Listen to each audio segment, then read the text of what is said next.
Personal is live. All right, guys, we're going to get rocking and rolling here. It's the first show of the new year. We were going to do a show yesterday, but the weather did not cooperate.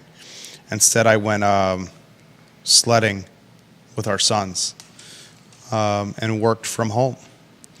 A lot of content to cover on today's show. We are loaded for the first show of 2025, and we're excited to connect with you, the viewer and listener.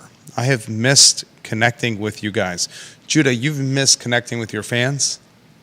Oh, definitely. What'd you make of the Reeds news, Judah?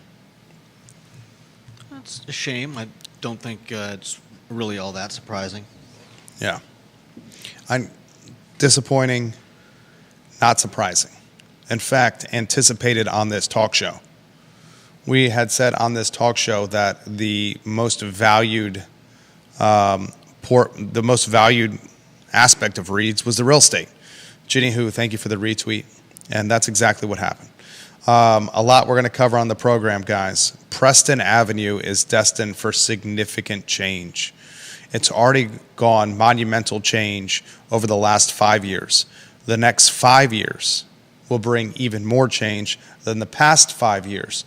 We'll explain who, what, when, where, and why today on the I Love CVille show. Judah Wickhauer, Jerry Miller, live across every social media platform known to mankind. Very excited to connect with you guys on today's program. Let us know when we're live in the group there, J-Dubs, if you could, please. On a program that's going to be pretty busy today. Let us know which headline you find most intriguing. We want you, the viewer and listener, to join us in conversation. We love hearing from you. We want to crowdsource the information from you as much as possible. Live on I Love CVille Facebook, J-Dubs. Live on my Facebook, J-Dubs, Logan Wells Clalo. Good afternoon. We love you, Logan. Love running into your husband prior or post workout, Logan Wells Clalo. You got a good egg right there, and that's to be expected because you're a good egg, Logan Wells Clalo. I want to talk about the call to offer deadlines for the Dewberry. That deadline is the 9th, which is what? Thursday, ladies and gentlemen. A call for offer deadline. Say that 3 times fast. A lot we're going to cover on the program. Like and share the show. If you're watching on LinkedIn, let us know. Ask questions. Share the show. Excited for today's program. Judah, it looks like we are live on the group. I will confirm here in a second. And then we'll get rocking and rolling. We are live on the group. Judah, let the viewers and listeners know which topic you're most intrigued about and why. Let's see.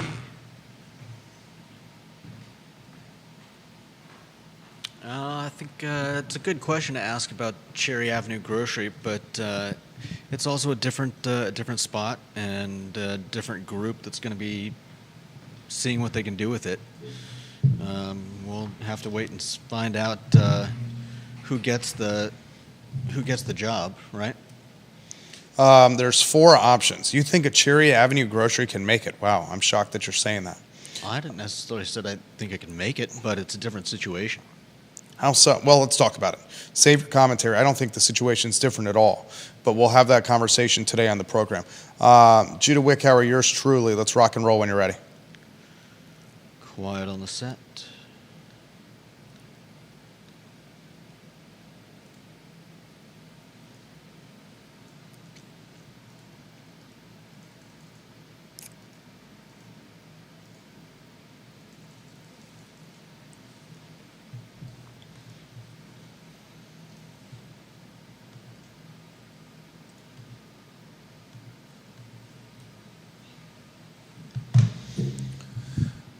Good Tuesday afternoon, guys. I'm Jerry Miller. Thank you kindly for joining us on the I Love CVille show. It is great to be back in the saddle in downtown Charlottesville, Virginia.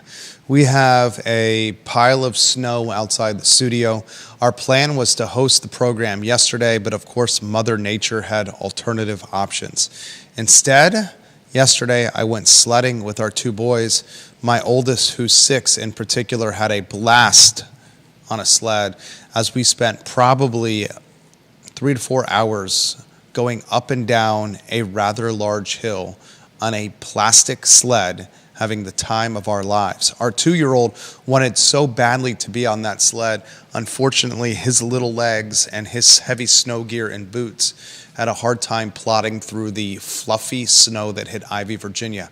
Our 6-year-old, soon to be 7, had no problem trekking through the snow, had no problem climbing up and down this monstrous hill, and was asking for more, and more as Dad wanted to go inside and by the fire.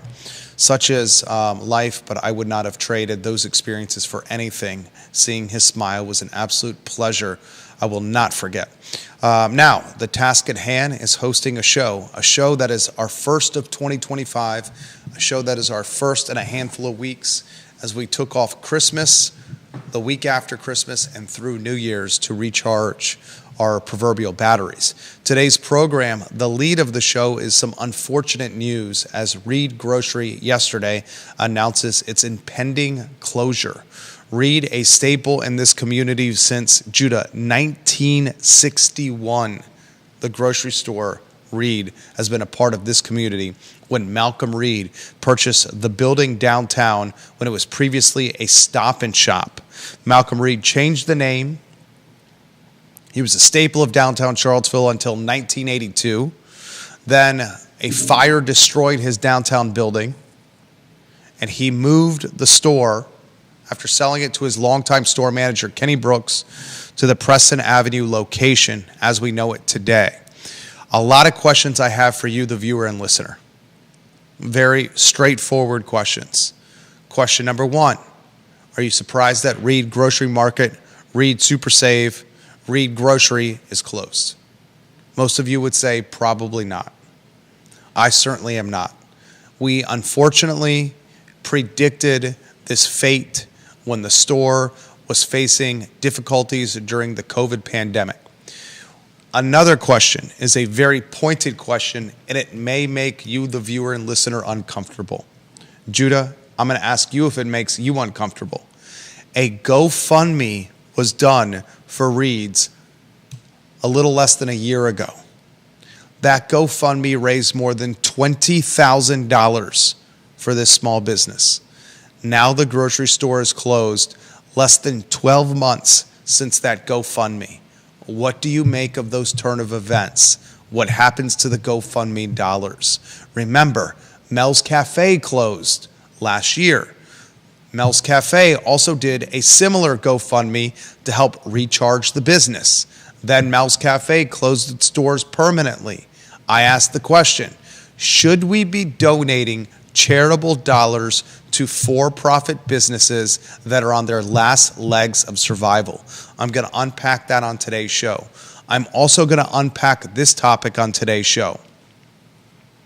If Reed's can't make it on Preston Avenue with an institutional name, with a better location than Cherry Avenue, how can we say a grocery on Cherry is going to make it after all in that Anthony Woodard project in the old Kim's Market location? I want to talk about that today. I also want to highlight the fact that our community in the last 12 months has lost Reed's, Mel's, Lumpkins, Blue Moon Diner, and Moose's by the Creek, a combined 185 years of serving the greater Charlottesville and Central Virginia community. 185 years for Reed's, Mel's, Lumpkins, Blue Moon Diner, and Moose's combined. You cannot replace that level of charm, of nostalgia, of community service, of community support. We'll talk about that on today's show. We'll also highlight that we're less than 48 hours away from a call for offers deadline for the Dewberry Skeleton Hotel. Remember, it's for sale, and the folks that are selling it on behalf of John Dewberry, the young man, now developer, who grew up in Waynesboro, played quarterback for the Georgia Tech Yellow Jackets, now lives in Hotlanta, and was monikered by Bloomberg Magazine, the Emperor of Empty Lots. He's selling his skeleton on the downtown mall, and that deadline for offers is less than 48 hours away. We'll also talk on the program, I don't know if you call this concerning, maybe startling, Surprising news from Virginia Commonwealth University in Richmond. The Rams, its athletic department, will pay its basketball players $384,000 per year on average. Good night, ladies and gentlemen.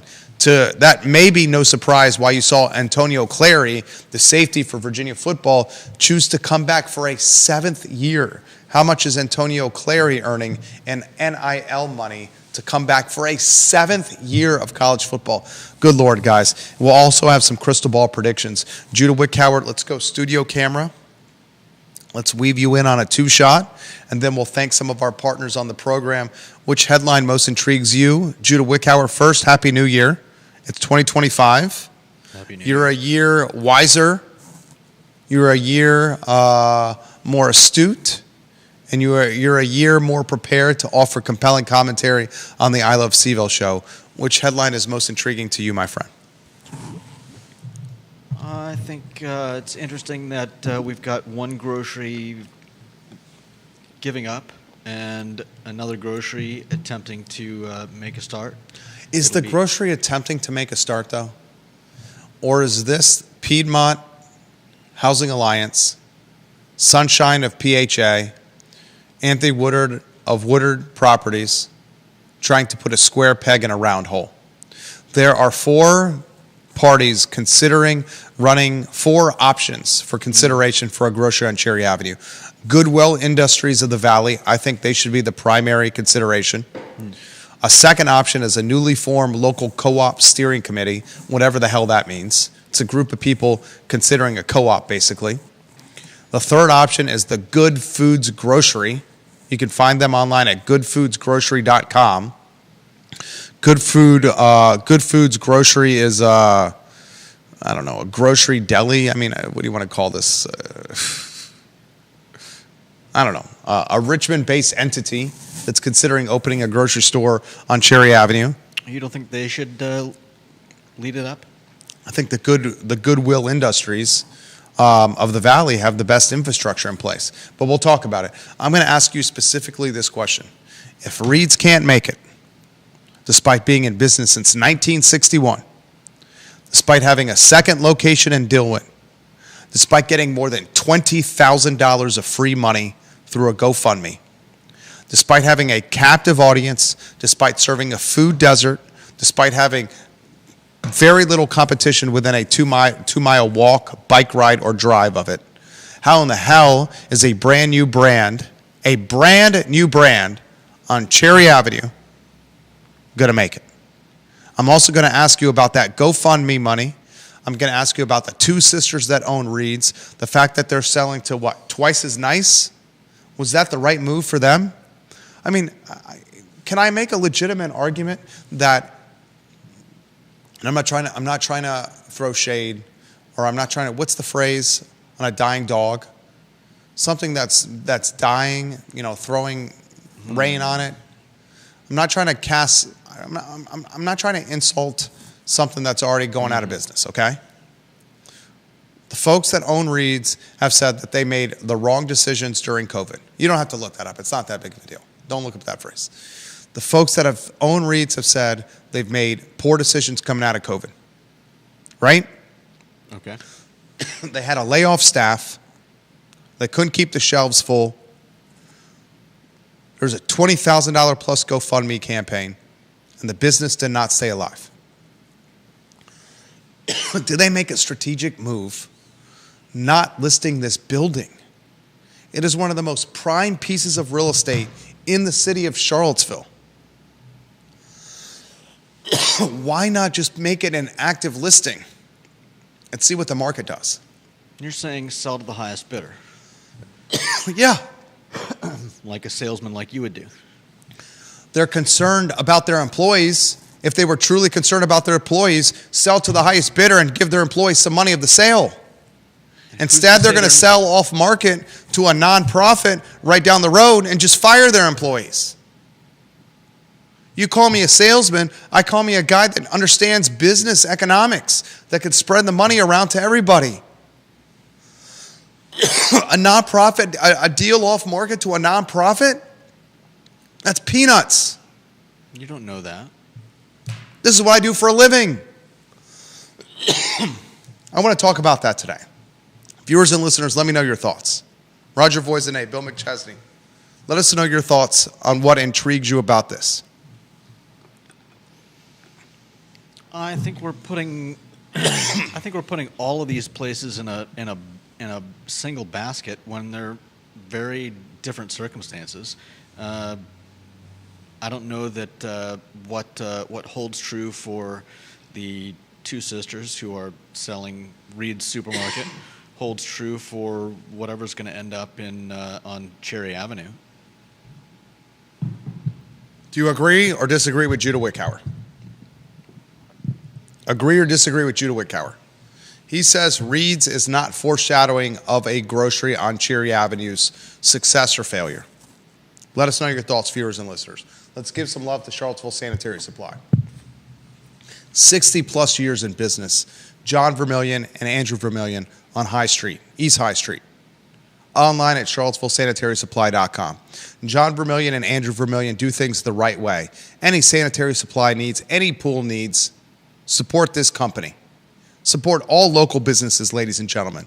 Now's the time to do it. Charlottesville Sanitary Supply on East High Street. All right, the topic du jour, and jump in, ladies and gentlemen, with your thoughts. I want to share your perspective on the program, is the unfortunate yet predictable announcement of Reed's closing its doors. The beloved grocery that has served the community successfully through its fantastic butcher department, through its proximity, frankly, to low-income neighborhoods that may otherwise not have vehicles or transportation of their own, but instead are patronizing the business by foot or by bus line, Reed's, a business that went in 1982 from the downtown area, a business that was destroyed by fire that moved to Preston, a business that had a location in Dillwyn, a brand that is woven into the Charlottesville history books or folklore, just like the Aberdeen Barn, just like Bodo's Bagels, just like the Virginian, just like the C&O, is no more. And within the last 10 months alone, 10 months, ladies and gentlemen, this community has lost Reed's, Lumpkins, Blue Moon Diner, Mel's, Moose's by the Creek, and a combined 185 years of institutional retail and food and beverage memory. Mm-hmm. This is a sad story, and I will honor the business before I choose to pick apart decision-making that got us here. And that's what I'm doing first. I'm honoring the legacy of Kenny Brooks, the store manager who purchased Reed's. I'm honoring the legacy of Malcolm Reed, who bought the grocery store in 1961 when it was previously a Stop and Shop. I'm honoring Brooks and his two daughters, Miss Clements and Miss Miller, who've been running the business since their father died in 2016. You talk about a fantastic craft beer selection. I know firsthand. I went there for craft beer quite often. Reed's had it. You talk a fantastic butcher shop. Is it the only, it's what, one of two or three actual butcher shops in the area? JM Stock Provisions and Reed's? What else in the city has a true butcher shop, ladies and gentlemen? This is a sad day, and we honor the legacy of a brand that's been around since 1961, a brand that in a lot of ways has served the black community. How many brands can you think of that have served the black community, the African American community in Charlottesville, like Reed's? Specifically? It's a good question. Seriously. I don't know how many I could name. Viewers and listeners, how many brands can you name that have served the black community in Charlottesville like Reed's? Mel's is closed.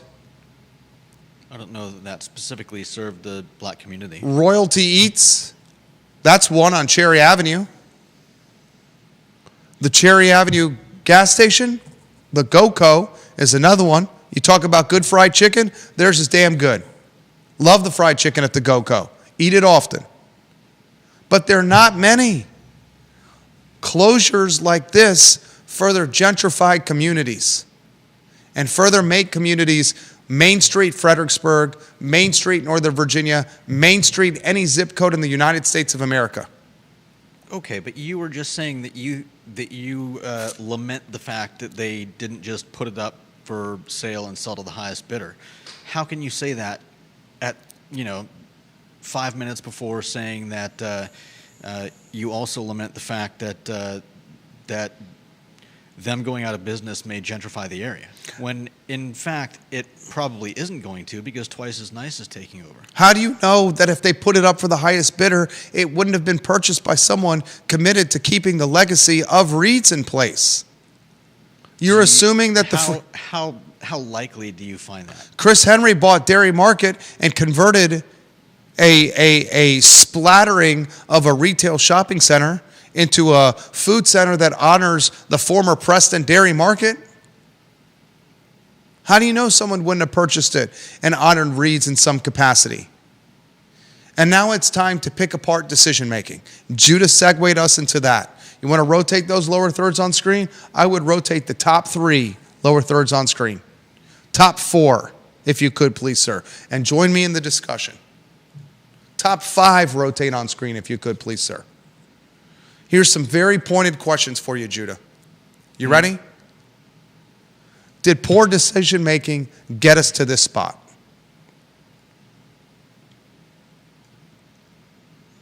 I can't answer that without more information. The sisters have told the media they've made bad decisions during COVID, which led to the house of cards crumbling. Straight up said that to the Daily Progress. Okay. On the record. Their words, not mine. The GoFundMe, how was that used? Should we be creating charitable GoFundMes for-profit businesses? It's one thing to do it for a cause or a nonprofit or a philanthropic effort. But businesses that operate in a for-profit setting, should we be doing that? What happened to the $20,000 plus? I asked the same question for Mel's Cafe when they did a GoFundMe, Judah. A GoFundMe was done after Mel's died to hopefully revitalize Mel's Cafe 2.0, and never materialized. Right. The difference being that I believe that was started by family members. And Reed's was started by a former employee and passionate supporter. Yeah. What's the difference? What's the difference? What's the difference? What's the difference of a GoFundMe started by a family member and a GoFundMe started by a passionate supporter and former employee? I sincerely have that question for you. I think there's a big difference. What? Explain. I mean, one was started by someone who's trying to continue the business, who's obviously, possibly, in line to inherit it. The other was started by someone trying to continue the business that worked for the business. You said formerly worked for the business. Yeah, that worked for the business. Did they work for the business at the time they started the No, GoFundMe? they were a passionate supporter and former employee that wanted to continue the business. Everyone had the same motive, continue the business. We're in the weeds here, regardless. We're in the weeds here. Okay. We're in the weeds here. I see no difference between motive for starting the GoFundMe if it's a passionate supporter and someone that's looking to passionately support the business and maybe carry it on. We're in the weeds here. I'm going to ask you this question right here. Are you surprised that the business, that the building, and I'm going to tell you right now, I called that this was going to happen. I said this was going to happen. I said on this show for days that the likelihood of the business surviving was not great. I said on this show for days, doing a GoFundMe for a for-profit business left me scratching my head. And I said on this show for weeks that the most valuable asset that Reed's had was the real estate itself and not the business that was sitting on the real estate or working or operating within the real estate. I said that for weeks. Turn on the calendar right after the holidays. The building is for sale. You do this right after the holidays because you don't want to have a crappy Christmas for the few employees that are left working there. That's what went down here. I am personally surprised, and you listen and watch the show for me shooting you straight. You don't listen and watch the show for rainbows and kitty cats and people strumming the guitar, singing Kumbaya next to a fire as we're roasting s'mores. I don't do that. That's not who I am. I'm surprised that the building was not offered on a public listing, open market, free market capacity for sale. A nonprofit buyer and the actual value of this real estate the delta between the two is massive. And if you want to speak what's in the best interest of employees, you sell for top dollar and you sprinkle some of that money to the employees that are currently out of work in a very tight labor market. If anyone thinks that the labor market for somebody that's working in retail, in grocery, or at a butcher shop, that the upside for opportunity for employment is good right now, you're not reading the tea leaves correctly. Getting a job as somebody that works in retail or stock shelves or works at a butcher shop, those jobs are slim and few and far between.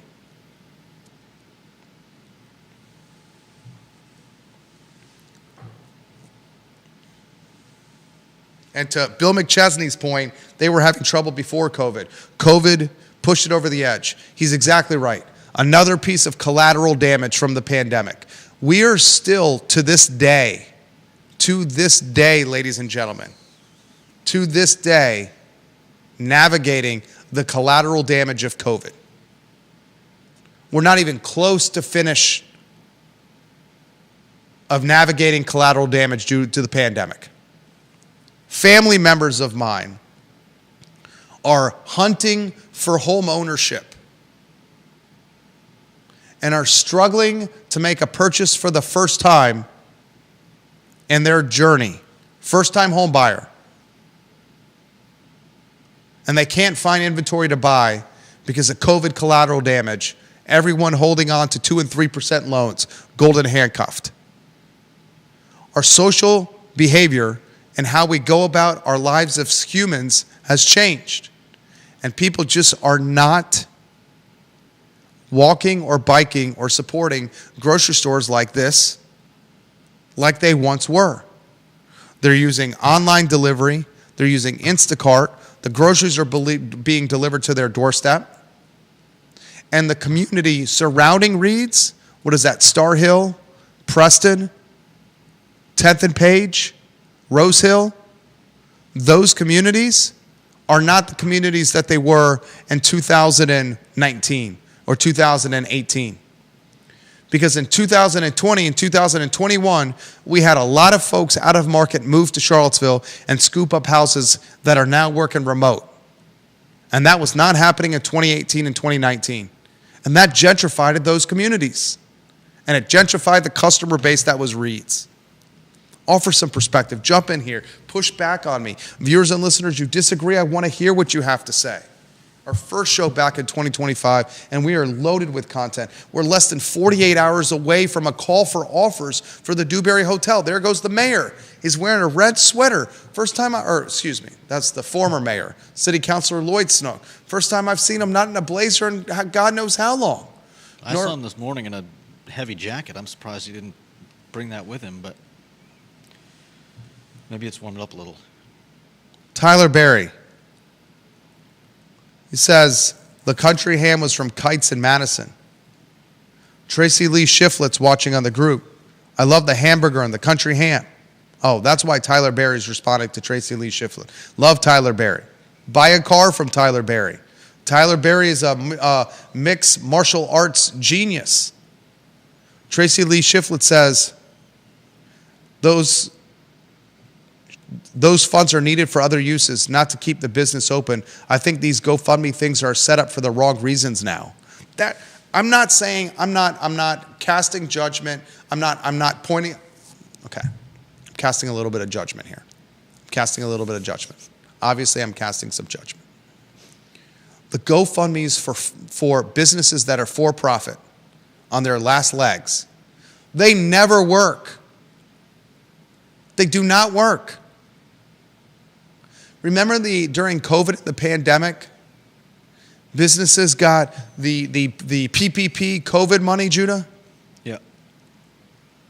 Everyone was raising their hands. Why are we propping up businesses that are a house of cards ready to crumble?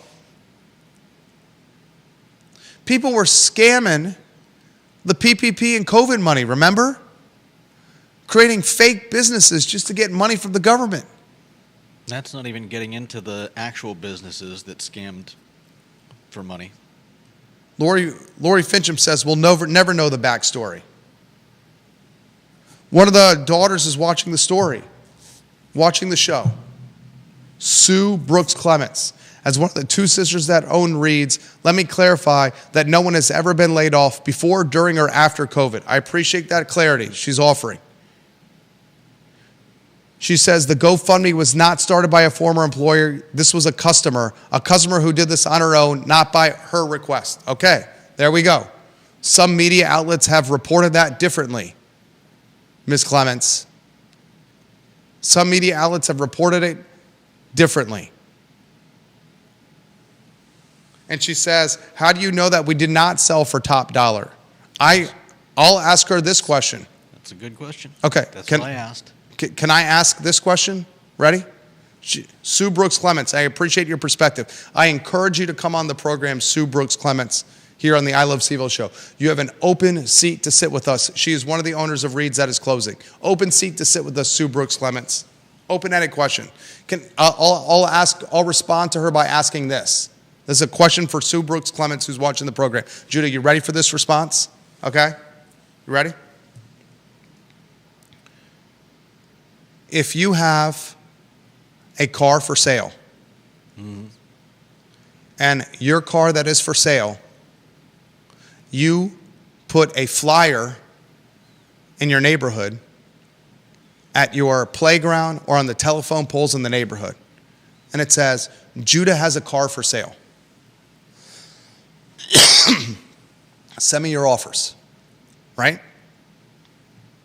Or if you have a car for sale and Judah says, why don't I take that car that's for sale, and instead of just putting it on a flyer that's in our neighborhood on telephone poles and on the playground, why don't I put it on Facebook, on social media, and why don't I take it to CarMax and the car dealers and see what everybody has to offer?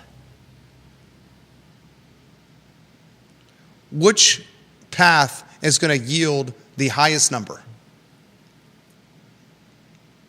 That's an awful lot of speculation there. Goodness gracious. Do you want me to say what you want me to say? No, you can say whatever you want. Okay, thank you. That's an awful lot of speculation. Okay. How much time and money are you spending putting this up? What if somebody came to you before you went to all this trouble, saved you possibly days, and who knows how much in advertising costs, and also advertising costs? You're not paying the advertising costs to list the piece of real estate for sale. The broker is. The people that have a piece of real estate for sale are not paying the advertising costs. No, they're paying the broker. They're paying the broker as a percentage of the sale. Yeah. Once the sale is done, and they can choose not to take the number if it doesn't meet their standard. Yeah. They can basically say, I have this offer from Twice as Nice, which is this. Yeah, and maybe that was And then I can go active with the listing and say, if you don't beat this number, I'm selling here and you're not getting a percentage. Yeah, you certainly could. Right? I have a deal in place with this nonprofit, and I can say, nonprofit, I appreciate your offer. You're in the lead slot right now. I'm going to give 90 to 120 days for a broker or the open market to determine what they think is the value of this real estate. Remember the trailer park on Carlton Avenue? Mm-hmm. There was some unknown buyer for the trailer park in Carlton Avenue. Remember? Never found out who the buyer was, right? Mm-hmm. Never did we find out who the buyer was. Again. But there was somebody else that beat it. And the people that beat it was a bridge loan from the city for Piedmont and Habitat for Humanity. There's always someone willing to pay more if given the opportunity.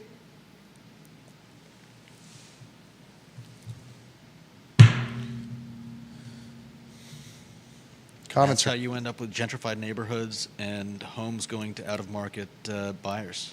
What is the phrase that you use with me about Profits over people? About assuming a lot of things? Is there a phrase that I use? How do you know that the winner, the highest offer wouldn't have been Anthony Woodard? Or how do you know the highest offer wouldn't have been Chris Henry? Or how do you know the highest offer wouldn't have been Bo Carrington? Okay. Developers that have a proven track record of positioning the community first. How do we know that? John Blair on LinkedIn, his photo on screen. Jerry, I respectfully disagree with Judah. There's a true, though small, pedestrian culture that benefited Reed's. My biggest questions about the Cherry Avenue grocery proposal is this. Who isn't going to Food Lion Wegmans in that area? Public transportation is pretty good to both from the Cherry Avenue corridor. Reed's didn't have to invent a pedestrian culture. It was already there. That was my point. He also says Cherry does not have a pedestrian culture. That grocery store would have to invent and cultivate a pedestrian culture with people whose habits are already geared to Food Lion or Wegmans. Bingo. Yeah, good points. Exactly what I said. Sandra McDaniel, the stock and equities investor. I have a difficult time with GoFundMe. In my opinion, it's begging for money. I would be too ashamed to have such a page. That's what church organizations and other nonprofit organizations are for. One can never completely track the funds. I honestly don't see how it's any different than physically panhandling. It's digital panhandling. I think that's what I called it last year.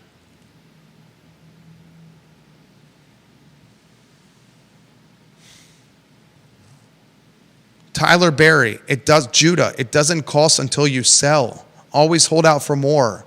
Jerry's thinking is right. It's just the difference between good business and so-so business. Fair enough. It's what it is. You could always kept that offer on deck.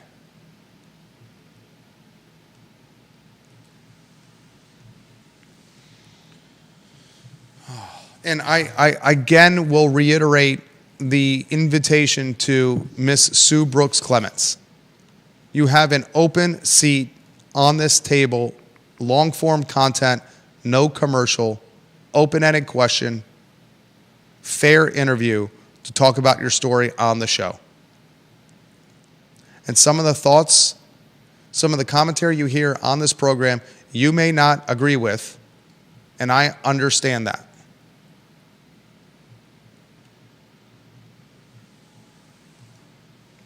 I understand that.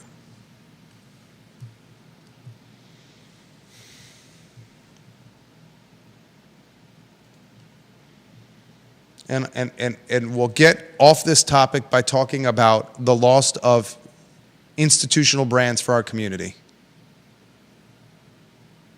In the last 12 months alone, heck, in the last 10 months alone, we've lost 185 years of business.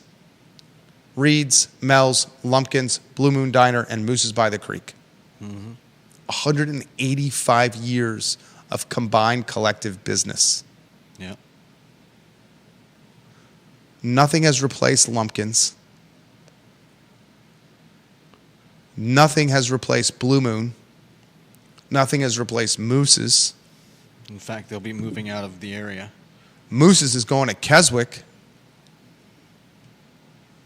Not as Moose's. Right.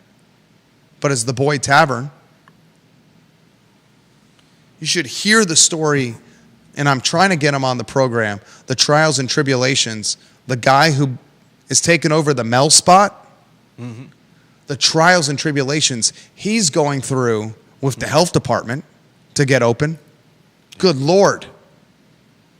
You got a man who's got a lease on a space, and all he's doing is paying rent and not generating any revenue because of the condition of the building and how it was left when he took over the restaurant. Wow. I'm corresponding with him via text. It may even be a success story should they open.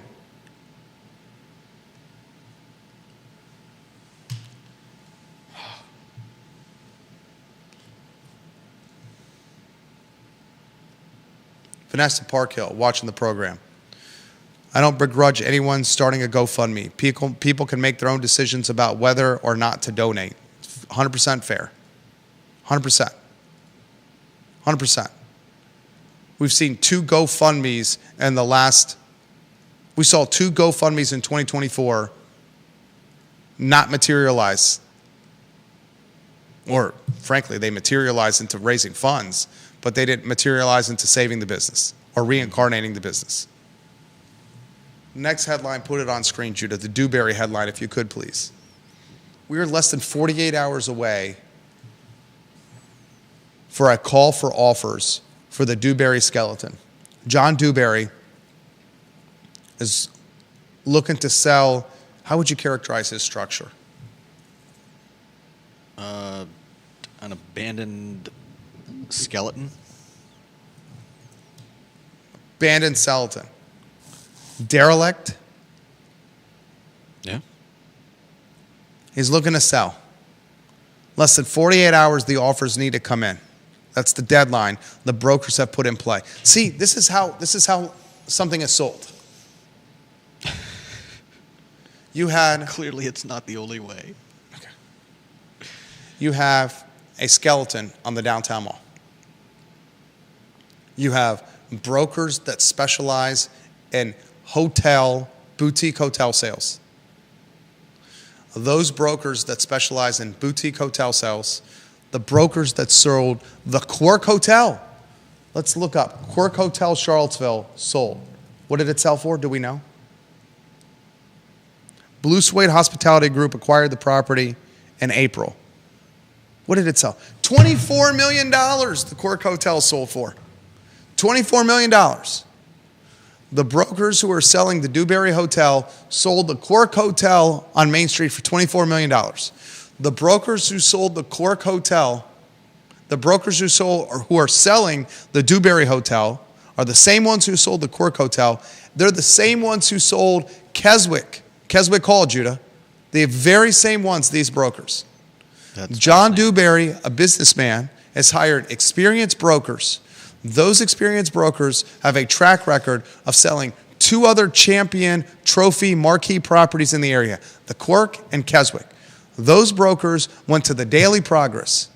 They contacted the Daily Progress and said, we're selling this piece of real estate. We have a deadline of January 9th for a call for offers. They created a marketing strategy. They notified the media. They got photos, pamphlet. They got a structural engineering study done. The brokers paid for a structural engineering study for the Dewberry Hotel, and that independent third-party analysis determined that the Dewberry skeleton, the steel, was still usable and would give any buyer a significant head start on their development project. This is called positioning an asset in the best light to attract top dollar. That deadline is less than 48 hours from now. What was our bet? Do we have a bet? I said it would sell somewhere between $8 and $11 million. Okay. I'm going to ask you this question. I don't know what Reed sold for. I do not know what Reed sold for. Mm-hmm. The Daily Progress today is reporting that it is assessed, was it 2.7 million? Let me see if I can find it. I'm looking at the story right now. Yeah, the property was assessed at 2.7 million. I want you to hear me out, okay? These are economics. Reed's was assessed at 2.7 million according to public property records. Charlottesville GIS. Everyone who's listening to this program, we will know what Reed's sold for because it's public record. Once this transaction closes, everyone will know. It's not a secret. Yeah. Everyone will know. We will know what the Dewberry sells for. Everybody that wants to know. Everyone will know what the Dewberry sells for. It's public record. Which do you think will sell for more? Reed's or the Dewberry? Mm-hmm.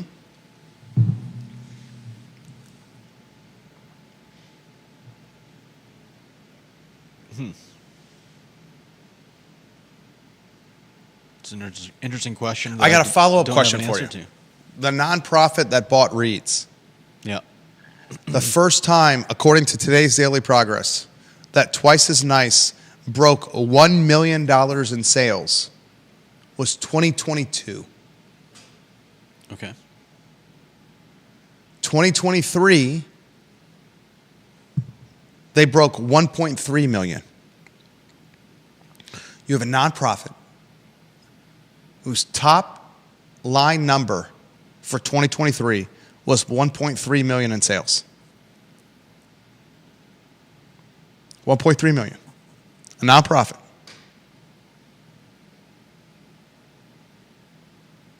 You're telling me that's the top deep-pocketed buyer for what is one of the most coveted pieces of real estate in the city? I'm not telling you that. I'm asking. I'm asking the world. Asking the world. James Watson, his photo on screen. My question is whether it's much more difficult and less profitable to run a mom and pop retail restaurant or supermarket these days. Maybe be flat out that simple. In fact, even non-mom and pop retail and restaurants appear to be evaporating, particularly in our area. Kevin Higgins. Well, let me get to James Watson's first. All retail is getting evaporated and eviscerated. And it's not just retail. Look at our area. How many Wendy's fast food restaurants are left? Where's the Wendy's? Only one I know of is the base of Pantops Mountain by Freebridge. The tiny Wendy's that shares the space with the Tiger Fuel Market. Is that still in there? Is it closed? I think it actually is closed, that Wendy's. I think it might be. It's closed, right? We talked about that on the show a couple months ago, didn't we? I think so. That was a test for you right there, Judah Wickauer. It was a test. That Wendy's is closed. Where's a Wendy's in Charles for Albemarle County? You want a Frosty. You got a hankering for a Frosty. Where are you going to find a Frosty? Actually, not too far from us, right? In fact, Curtis Shaver says there's one downtown. Yeah. That's the Wendy's. there's one right next to the McDonald's behind what used to be Amelia's Coffee Roasters. And they recently Remodeled it. Yeah. Curtis Shaver might get a little lifted and might have a hankering for a Frosty. Little chicken nuggets and a junior bacon cheeseburger. Dip those fries in that Frosty, Curtis Shaver. Dip those fries in that Frosty. There's one Wendy's in Charlottesville in Albemarle County? Tell me where the Burger King is. 5th Street Extended? Yeah, there's one out there, and there's one over in what is it? Across the street from Stonefield. There's a Burger King over there? Yeah. Always has been. My point is this. Wendy's, Burger King, can't make it. Family Dollar Family Dollar is being eviscerated. What was the story I read over the holidays? Let me see if I can find it. Family Dollar is being crushed. Let me see if I can find that. 5 days ago. Oh, this is a great, here's the story. Oh, I got to be a CNN subscriber to read this. Family Dollar announces huge 30% closing down sale before store closes. I'm going to see if I can find that. My point is this. It's not just mom and pops that are dying. This is my point. This is the collateral damage that we are suffering through because of COVID. Mm-hmm. The behavior of shoppers and consumers is just radically different today than it was in 2019. We're door dashing, we're Instacarting, we're online ordering, we're Grubhubbing, and we're doing it at aggressive clips. Yeah. And we're doing it at aggressive clips where the brick and mortar retailer or food and beverage business model cannot survive. I know. If your model is tied to heavy labor, expensive rents, and premium locations with the expectation that foot traffic is going to walk in your door, you better be doing something exceptionally right. Exceptionally right to survive. Marie Bet is doing something exceptionally right at their Rose Hill location. Marie Bet, their sister restaurant, remember we said that, we got grief from the meme accounts about the team behind Marie Bet partnering with one of their bakers to open up a pastry and coffee and breakfast spot in the Maury Avenue Shopping Center. It's a Jersey-based donut shop. They're crushing it over there. They're doing something exceptionally right.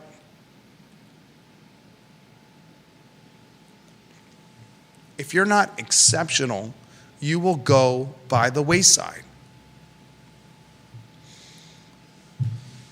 It's unfortunate.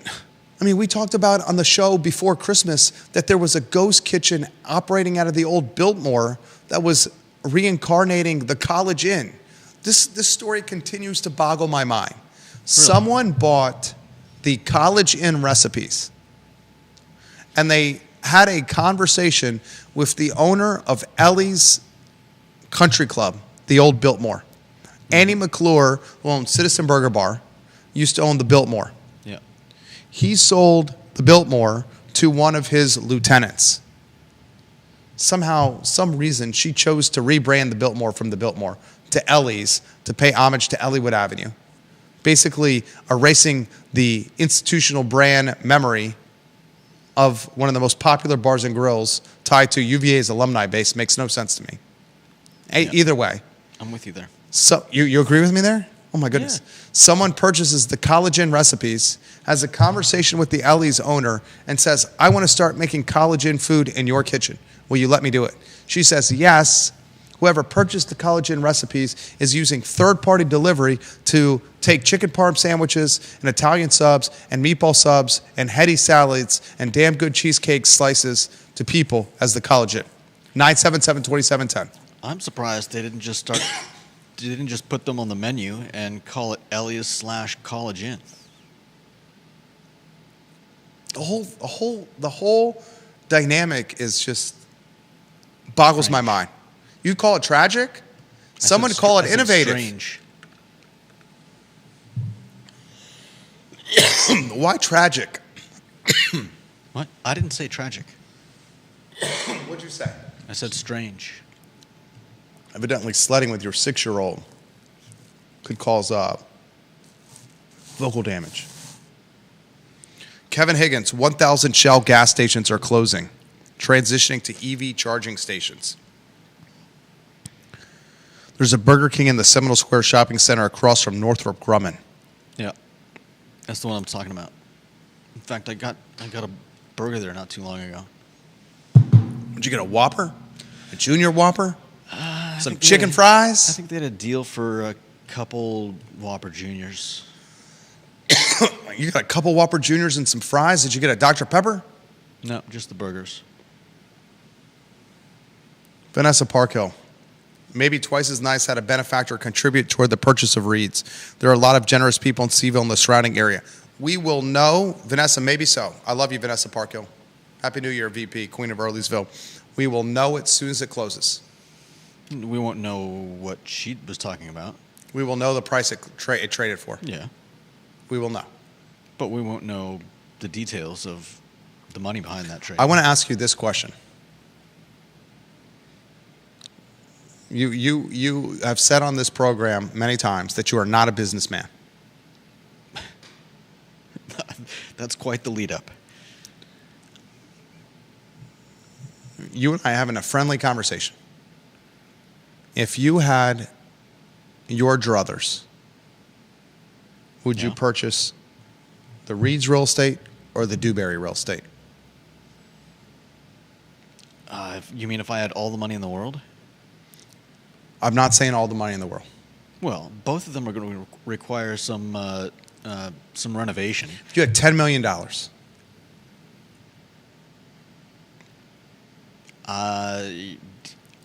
is $10 million enough to finish the Dewberry building? exactly my point. $10 million will acquire the Dewberry, a steel skeleton. Yeah. And then you're going to have to put $100 million into it. Mm-hmm. And there's a chance it's going to trade at a higher clip than Reed's traded for. And they're what? A mile apart? They're not exact comps. They're not exact comps. I would say not even close. I would say they are close. Really? Piece of commercial real estate, a mile apart, in a landlocked city that has very little primo properties like this that come for sale. Somewhat close, not identical, somewhat close.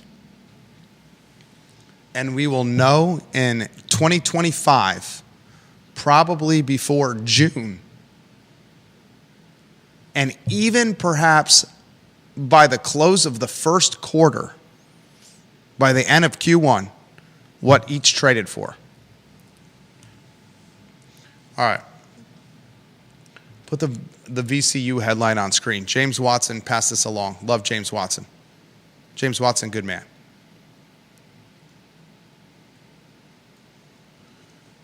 Virginia Commonwealth University is going to start paying its men's basketball players, on average, $384,000 per year to play college basketball in Richmond, Virginia.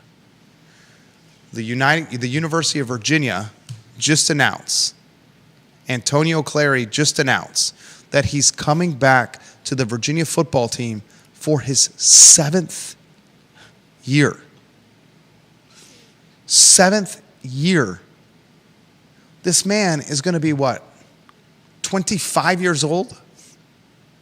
Is this Bobby Boucher? Is this the water boy? Is this what's the guy from The Longest Yard? Interestingly, the guy from The Longest Yard, the reincarnated version of that movie, was also Adam Sandler. Yeah. Bobby Boucher. 25-year-olds are choosing to hang around for a 7th year of playing college football. Why? Because it's safe and it pays well. Because they can make more money than they would if they had a 9-to-5 and wear a suit and tie. Amateurism and amateur athletics, as we know it, is over. You can go to a university like VCU and earn $384,000 for being a role player. How many people watching or listening to this show make $384,000 a year? How many people watching or listening to this show make $384,000 in 2 years? How many people watching or listening to this show make $384,000 in 3 years? How many people watching or listening to this show make $384,000 in 4 years? 5 years? 6 years? 7 years? Now you can be a role player at VCU and make it in one basketball season. 5 months, 6 months, and be a role player. Cypress Hill said it best. Insane in the membrane. Insane in the brain. The Tuesday edition of the I Love CVille show. Judah Wickower and Jerry Miller.